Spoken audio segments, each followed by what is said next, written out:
சென்னை அண்ணா பல்கலைக்கழகத்தில் மாணவி பாலியல் தாக்கலுக்கு உள்ளானதாக கொடுக்கப்பட்ட புகாரின் அடிப்படையில் காவல்துறையினர் விசாரணை நடைபெற்று வந்த நிலையில் தற்பொழுது ஒருவர் கைது செய்யப்பட்டிருக்கிறார்.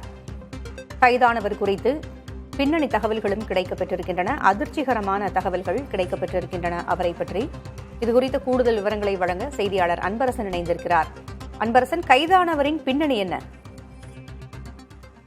அண்ணா பல்கலைக்கழகத்தில் மாணவி ஒருவர் பாலியல் வன்கொடுமை செய்யப்பட்ட வழக்கில் கோட்டூர்புரம் பகுதியைச் சேர்ந்த ஞானசேகரன் வயது 37 என்பதை தனிப்படை அதிகாரிகள் கைது செய்திருக்கிறார்கள்.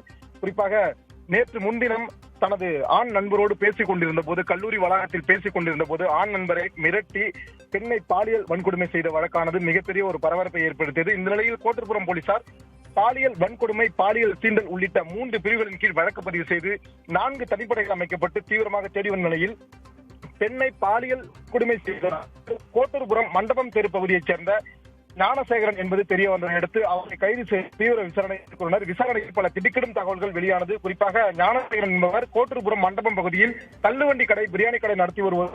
இவர் மீது கோட்டூர்புரம், மயிலாப்பூர், வேளச்சேரி, மந்தைவெளி உள்ளிட்ட பகுதிகளில் 12க்கும் மேற்பட்ட திருட்டு மற்றும் வழிப்பறி வழக்குகள் இருப்பதும் போலீசார் விசாரணையில் தெரிய வந்தது.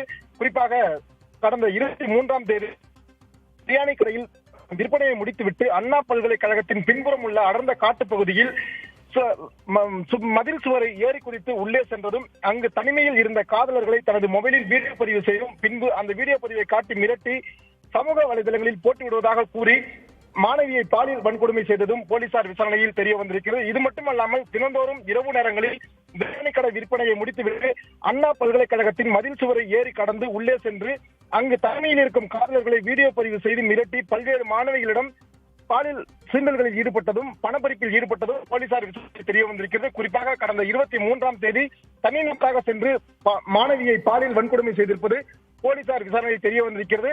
இந்த கைது செய்யப்பட்ட ஞானசேகரன் கடந்த 2011ஆம் ஆண்டு இதே அண்ணா பல்கலைக்கழகத்தில் வேற மாணவியிடம் பாலியல் சீண்டலில் ஈடுபட்டு அப்போது கோட்டூர்புரம் போலீசார் கைது செய்யப்பட்டு சிறையில் அடைக்கப்பட்டிருக்கும் தகவலும் தற்போது வெளியாகி இருக்கிறது.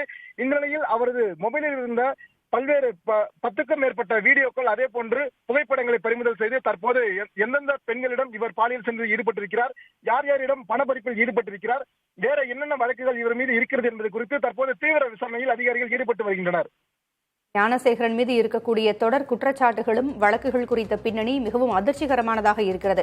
இப்ப அண்ணா பல்கலைக்கழகத்தில் தொடர்பு இல்லாத ஒருவர் இப்படி உள்ளே நுழைய முடிகிறது என்றால் அந்த அளவிற்கு தான் அங்கு பாதுகாப்பு இருக்கிறதா? பாதுகாப்பு என்பது அங்கு கேள்விக்குறியாக இருக்கிறதா? அன்பரசன், நிச்சயமாக இன்று காலை இந்த சம்பவத்தை தொடர்ந்து இன்று மாணவர் அமைப்பினர், அதே போன்று மாணவர்களின் பெற்றோர்கள் சுமார் 100க்கும் மேற்பட்டோர் அண்ணா பல்கலைக்கழக வாயிலில் ஆர்ப்பாட்டத்தில் ஈடுபட்டனர். அதாவது குறிப்பாக முற்றுகை ஆர்ப்பாட்டத்தில் ஈடுபட்டனர். அப்போது அந்த மாணவர்கள் தெரிவித்த கருத்து என்னவென்றால், இந்த அண்ணா பல்கலைக்கழகத்தில் யார் வேண்டுமானாலும் உள்ளே வரலாம், யார் வேண்டுமானாலும் வெளியே செல்லலாம். அவர்கள் நினைத்த நேரத்தில் உள்ளே வருவதும் நினைத்த நேரத்தில் வெளியே செல்வதும் வாடிக்கையான ஒன்றுதான்.